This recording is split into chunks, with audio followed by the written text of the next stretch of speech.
Welcome to your deep dive. Okay. Today we are exploring excerpts from La Iai Arner, Okay. a really fascinating text revealed by Baha'u'llah. Yes. It's kind of like Hmm.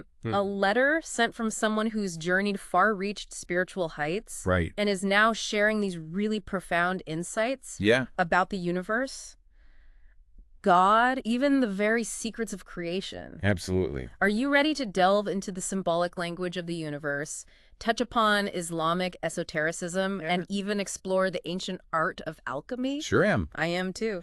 Absolutely. What's really captivating about this text is how it blends these diverse topics, Yeah, all centered around the mystical significance of letters. yeah, it's amazing. Yeah. So the text begins with this really kind of dramatic creation narrative. Yep. It describes God creating letters in the highest realms, cloaking them in darkness, then Oh. sending them into the world of creation. Mhm. And there's this really powerful image of the primordial pen, Yeah. silent for 70,000 years. Weeping tears that become the ink of creation. Such a vivid image. Right. Yeah. A black teardrop becomes the point, the origin of all things, Right. taking the shape of the letter A. Mm-hmm. And this isn't just any letter you know. Oh. The text emphasizes that A symbolizes the divine essence itself, the source from which all other letters and indeed all of creation emerge. It's powerful. It is. This idea of the primordial pen weeping tears, Yeah. it's striking. It is. What do you think the text is trying to convey with this imagery? Well, I think it could be highlighting the creative potency of divine utterance, Okay. like suggesting that creation itself is an outpouring of divine will and love, Right. symbolized by these peers. Yeah. It also introduces this concept of emanation, Okay. where the universe flows forth from a single divine source. That makes me think about those Hmm. mysterious isolated letters. Yeah. The Hurufat-i-Muqatta'ih Yes. found at the beginning of some surahs in the Quran. They've always been so enigmatic, Yeah. shrouded in mystery. They are. For centuries, scholars have been puzzling over these for centuries. Yeah, they're tough. Mm. This text, however, offers a really unique interpretation, Okay. connecting them to this creation narrative and the symbolic language of the universe. Right. It suggests that understanding these letters can unlock profound spiritual truths. Exactly. So instead of just being random letters, they're Mhm. actually like clues to a deeper understanding of creation and the divine. Precisely. Wow. The text implies that the universe communicates through a language of symbols, Oh, okay. and these letters are key components of that language. Now, the letter writer specifically asked about the light verse Okay. from the Quran, Yeah. Quran 24.35. Mm-hmm. It's such a beautiful verse. It is. Comparing God to a light within a niche enclosed in a glass lamp shining brilliantly. Yeah. But this text makes a really bold claim. It says that even if all the knowledge of God were turned into pens Wow. and oceans of ink, it wouldn't be enough to explain the full depth of this verse. That statement really underscores the symbolic richness of this verse. Right. And while the text acknowledges its complexity, Yeah. it offers a really insightful interpretation, Okay. connecting the light verse Mm. to key figures in Islamic history. It starts with Moses, right? Yes. His encounter with the burning bush on Mount Sinai is Mhm. seen as like an early manifestation of this divine light. Exactly.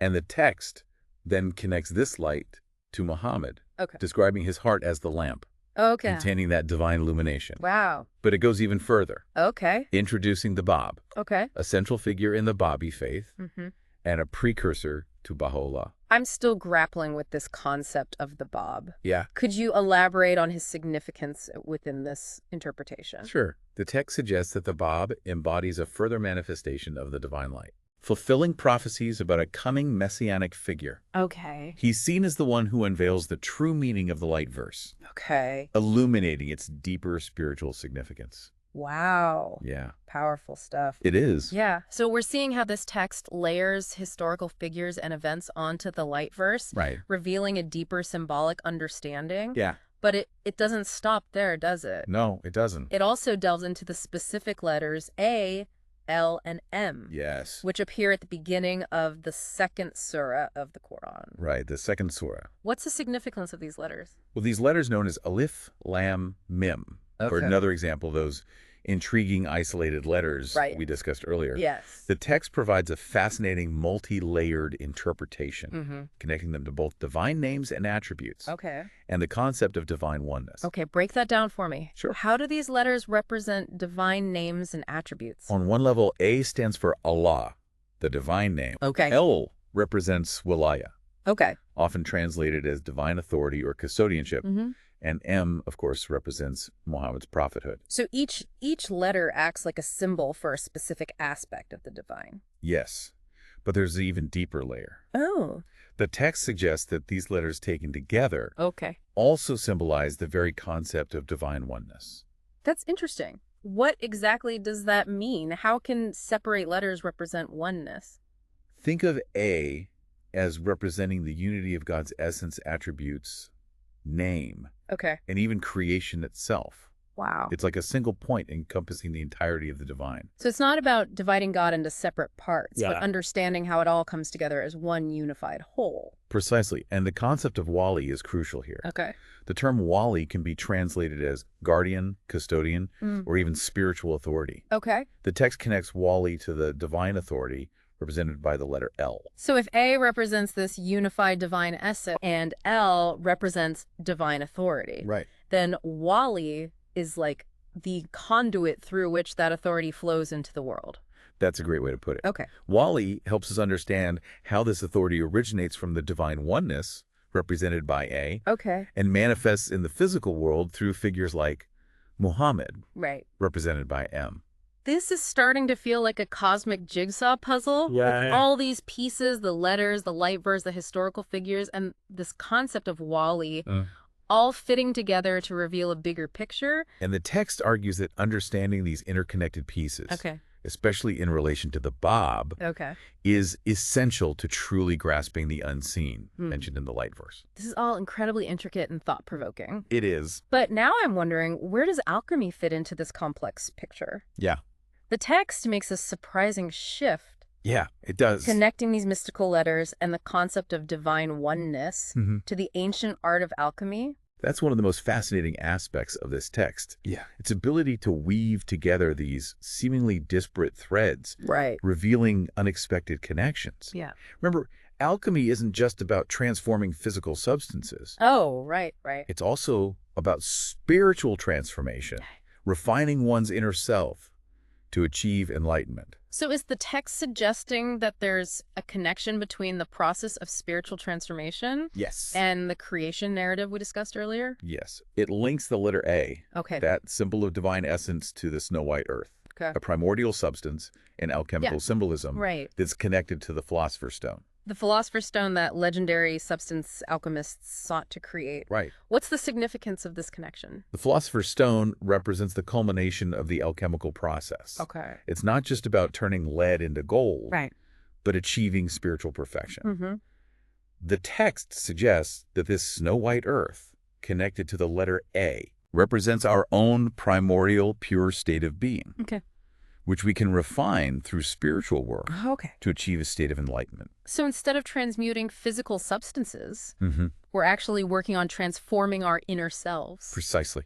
And the text uses the symbolic language of alchemy to illustrate this process, Mm-hmm. suggesting that we could become spiritual alchemists, Oh, wow. transforming our base metals into spiritual gold. This idea of the snow white earth representing our pure state of being is intriguing, It is. but it seems like the text goes even deeper, Mhm. describing a specific alchemical process It does. involving fire, water, and even colors. Right. Can you walk us through that process and its spiritual meaning?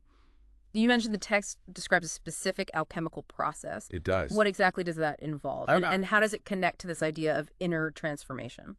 The text describes this fascinating process Oh. involving fiery water, Yeah. golden fiery water, Yeah. and even the appearance of specific colors like crimson. Okay. What's really intriguing Yeah. is how it blends this language of physical alchemy Right. with this profound spiritual symbolism. Okay. I'm all for symbolism. Yeah. But can you break this down a bit? Yeah. What do these alchemical elements represent on a spiritual level? Remember we were talking about the snow white earth, Yes. representing that primordial, pure state of being Right. connected to the letter A, Mhm. the divine essence. Right. This snow white earth, though, Yeah. needs to undergo a process of refinement and purification Okay. to reach its full potential. Right. That's where the fiery water comes in. So the fiery water represents challenges and trials we face on our path to spiritual enlightenment. That's a great way to understand it. They test us, burn away our impurities, refine our character. Yes. These trials, symbolized by the fiery water, Okay. might feel intense, even painful, Right. but they're essential for our spiritual growth. Right. And the text even goes further, Okay. mentioning golden fiery water, Okay. suggesting an even higher level of refinement. And what about the colors? Right. You mentioned crimson appearing. Yes. What's the significance of that? Well, the appearance of crimson could symbolize the intensity of this transformative process. Okay. It might even represent the shedding of our ego, the burning away of our attachments to worldly things. But the text also cautions us not to be sorrowful if the substance darkens, Right. saying, God hath transformed this darkness through the light. Yeah. That's a powerful image. It It is. suggests that even our darkest moments, Mhm. our struggles and setbacks can be transformed through the divine light. Absolutely. They're not failures, but opportunities for deeper purification. Exactly. And remember, the ultimate aim of this alchemical process is to create the philosopher's stone. Right. The text describes this process as producing the fruit of holiness, Okay. which is also the philosopher's stone, the silver of the alchemists, and the coveted substance. So the text connects the philosopher's stone, this symbol of spiritual perfection, Yes. with the fruit of holiness. Right. It's like saying that through this process of inner transformation, we can achieve a state of spiritual wholeness, purity, and union with the divine. Absolutely. Yeah. It's also fascinating how the text emphasizes purification. Okay.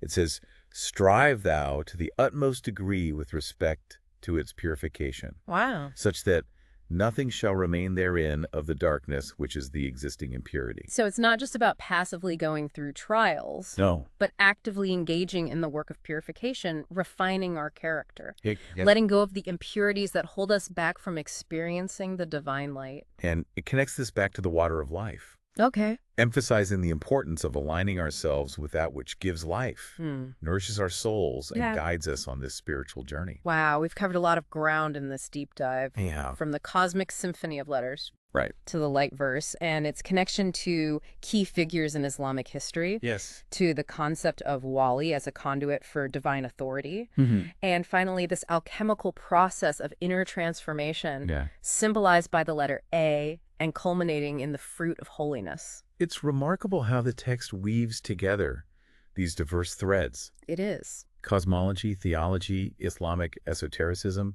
and even alchemy, Yeah. to reveal a really profound and interconnected understanding of creation, Yeah. the divine, and our own potential for spiritual growth. So what does all of this mean for you, the listener? That's the big question. The text talks about transforming base metals into gold, Right. but what might it mean to transform our own inner selves? What impurities might we need to purify within ourselves? Yeah. What work do we need to do? What elixir could help us along that journey? Right. Perhaps this deep dive has sparked some new ideas, some Yeah. questions you'd like to explore further, or some areas you want to reflect on. The beauty of this text lies in its ability to open our minds to new ways of seeing the world. It does. It invites us to explore the symbolic language of the universe, to delve deeper into the mysteries of creation, Right. and to embark on our own unique journeys of transformation.